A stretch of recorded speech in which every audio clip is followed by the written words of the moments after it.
Today I'm doing a photo shoot with my girlfriend, inspired by the show Euphoria. Stay tuned.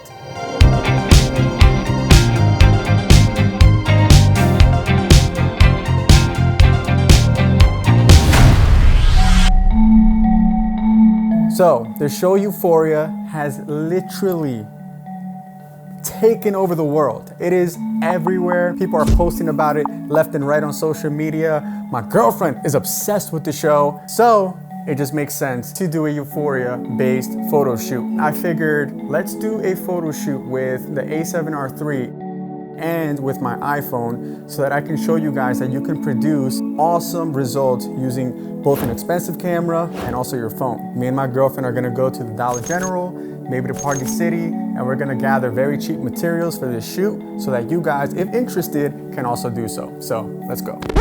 But before we do that, guys, if you could just hit the subscribe button, the like button, and also turn on post notifications, it'll help me out with the algorithm. I'd really appreciate it. Thank you guys. Let's go.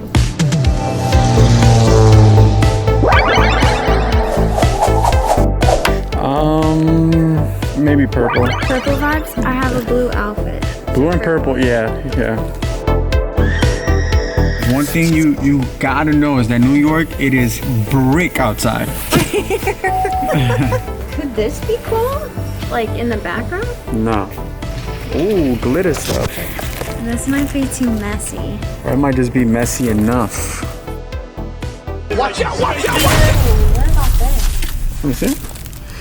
Oh, actually, yeah, with the color scheme that we're going for, I think, yeah. We totally did not pick that out beforehand and then film it. All right, so we're looking at balloons because we think the balloons might add to the scene. Or that. I like the bright ones. Okay, you're the boss. Ah. What about that? What about that? All right, I think we pretty much got everything we need. Is check this bag out. Hold on. Look at you walking out.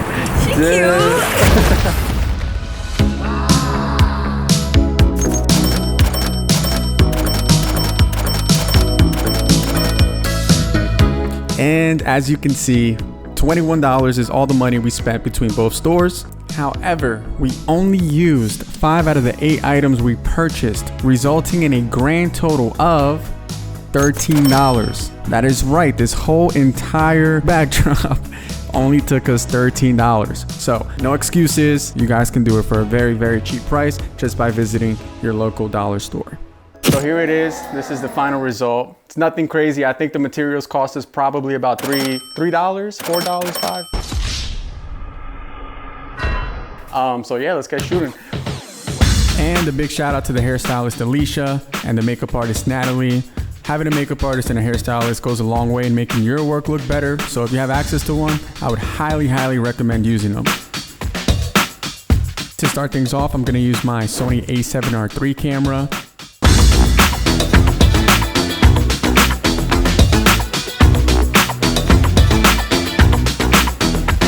And now my iPhone 8 Plus.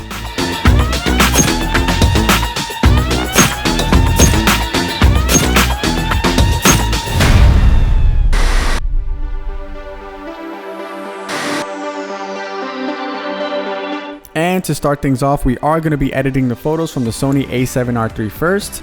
This is also a time lapse, and I'm not going to get too in depth in my editing process because I don't want this video to be too long.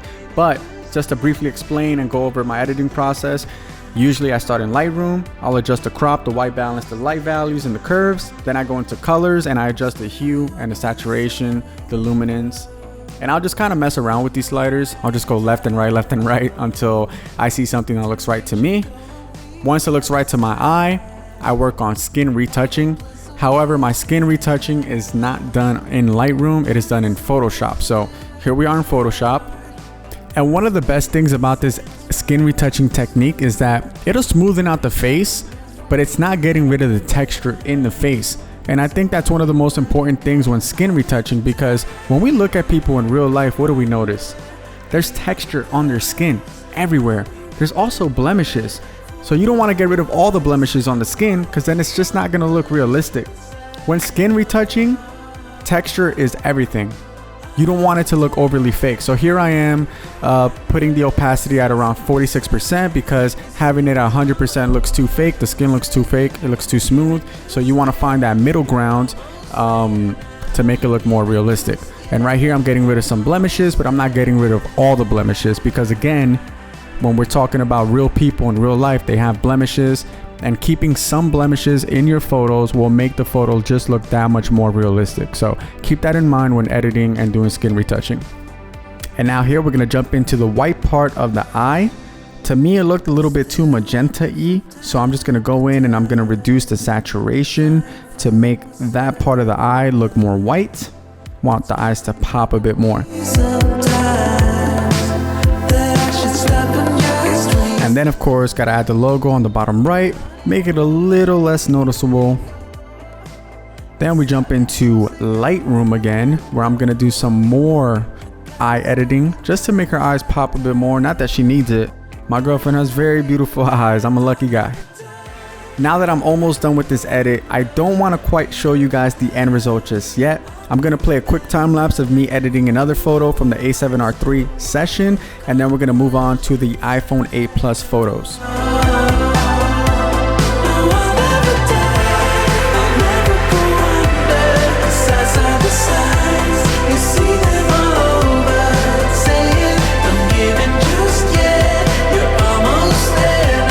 And I'm not going to show you guys the end result just yet. I do want to move on to the iPhone 8 Plus photos first. And the first thing I'm going to do is open up an app on my phone called Prequel.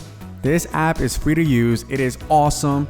Also, I am not sponsored, although I would love to be. I'm not.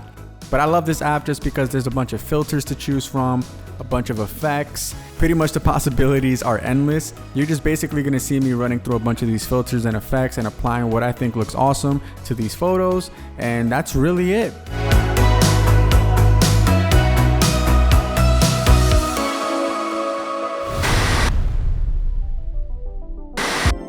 And here are the final results. On the left, the Sony a7riii, and on the right, the iPhone 8 Plus.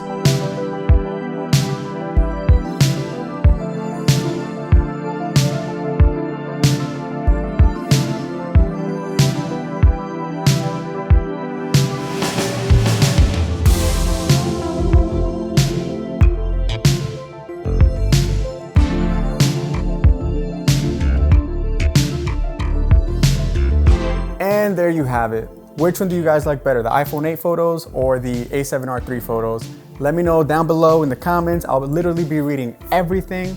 And without further ado, I'm out. Peace.